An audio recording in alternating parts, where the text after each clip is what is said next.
घमासान दिल्ली जाने के बाद होगा। और लगभग ये कहा जा रहा था कि 170 नाम, कम से कम 150 से ऊपर नाम, 170-80 आएंगे, बाकी के बचे हुए नाम जो 30-40 नाम है उस पर थोड़ा सा विवाद है। लेकिन क्या ये कुछ स्थिति घमासान की देखने को मिली क्या, जिस वजह से ये जो आंकड़ा है नाम घोषित करने का वो 140 तक सिमटता हुआ नजर आ रहा है? नहीं अमित, मैं बता दूं कि शिवराज सिंह चौहान को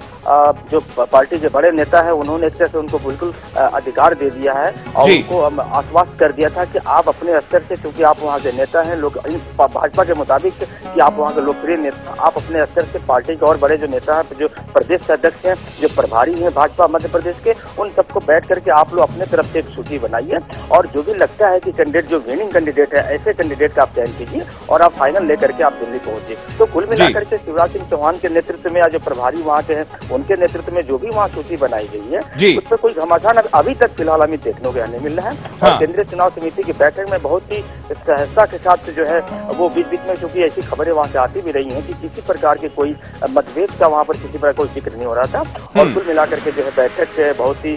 शांतिपूर्वक तरीके से हुई और जो भी लिस्ट वहां से लेकर के आए थे, हाँ ये बात जरूर, इस पर सवाल जरूर पूछा गया, मतलब पूछा जाएगा और इस पर एक तरह से आशंका भी जताई जा रही है कि जब 170 नाम पर कोई विवाद नहीं था तो फिर 140 या 145 नाम आज क्यों प्रत्याशियों की सूची क्यों जारी की जा रही है? बिल्कुल। और जबकि चयन प्रक्रिया में अगर मान लीजिए कि मध्य प्रदेश को लेकर बीजेपी कांग्रेस से आगे चल रही हो चयन प्रक्रिया को लेकर, और उस स्थिति में 140 नाम अगर सामने आते हैं तो स्थिति कुछ तो लग रही, क्योंकि एक फैक्टर ये भी आ रहा था शंकर, जिस बात को आप भी महसूस कर रहे होंगे सियासी हलकों में चर्चा के तौर पर और वहां बीजेपी मुख्यालय में भी, कि उमा भारती से आज मंत्रणा की गई। ऐसा कुछ सामने आ रहा था कि उमा भारती से, क्योंकि उमा भारती बिल्कुल पूरी तरह से कट ऑफ चल रही थी, बिल्कुल अलग थी इस ट्रैक पर, क्योंकि उनके समर्थक जो है खासतौर से बुंदेलखंड में जहां खासी सीटें हैं वहां पर टिकट को लेकर चल रहा था कि उमा भारती से मशवरा लिया जाए। ऐसी कुछ स्थिति बनी? हाँ बिल्कुल, इस तरह की चर्चा है और इस तरह की चर्चा यहाँ भी है और मध्य प्रदेश में अभी जो जानकारी मिली थी वहाँ भी चर्चा है कि आज जो एक घटनाक्रम जो आज मध्य प्रदेश में हुआ कि बीजेपी के 2 बड़े नेता आज कांग्रेस में शामिल हुए हैं और वो उन्होंने जो है बिल्कुल खुलेआम तौर पे ये कहा कि उनकी उमा भारती जो है उनकी नेता हैं और उनकी बिरादरी की हैं वगैरह वगैरह जो बातें कही, तो उनके समर्थन के जो नाम उनके समर्थन या उनके सुझाए जो नाम उस सूची में जो रखे गए थे, हमें लगता है अमित कि उस नामों पर जो है पुनः विचार करने की बात की जा रही है और शायद इसीलिए उनके जो 15, 20 या 25 जो अलग सीटें हैं जो 170 जोड़ करके बनती हैं, वो 15, 20 या 25 जो सीटें हैं उन पर जो है पुनः विचार किया जाएगा और ये जब यहाँ से लौट के जाएंगे शिवराज सिंह चौहान और वो प्रदेश अध्यक्ष, तो वहां जाकर के विचार करेंगे। तो कुल मिलाकर जो घटनाक्रम दिन में हुआ है और उमा भारती को लेकर के जो कुछ बातें आई हैं पार्टी के बड़े नेताओं के सामने और उसी को लेकर के ऐसा लग रहा है कि ये 15-20 सीटें कम कर दी गई हैं। लेकिन आरंभिक तौर पर क्या हम ये बात कह सकते हैं शंकर, जिस तरीके से आप कह रहे हैं कि टिकट के चयन के मामले में one man show Shivraj Singh Chouhan चल रहा है? अमित बिल्कुल, अभी तक शुरू से लेकर के मैं आपको याद दिला दूं कि तकरीबन 1 हफ्ते पहले जो वहां के प्रभारी हैं उन्होंने स्पष्ट तौर से कहा था कि यहाँ जो बैठक हो रही महज एक अनौपचारिक बैठक है। यहाँ के जो नेता है, प्रदेश के जो नेता है सक्षम है और हर तरीके से वो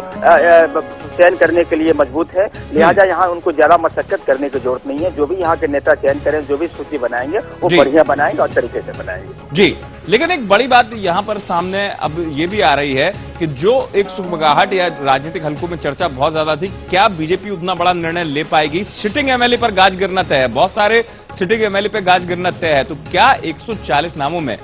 कई मंत्री जिनका विरोध क्षेत्रों में हो रहा है, लगातार कार्यकर्ता भोपाल भी पहुंचे, दिल्ली तक भी अपनी आवाज पहुंचाने की कोशिश की, क्या इस तरह की कोई सुगबगाहट वहां पर आपको देखने को मिली या सुनने को मिली, इस तरीके की स्थिति कि सिटिंग एमएलए पर ज्यादा गाज गिरने वाली है?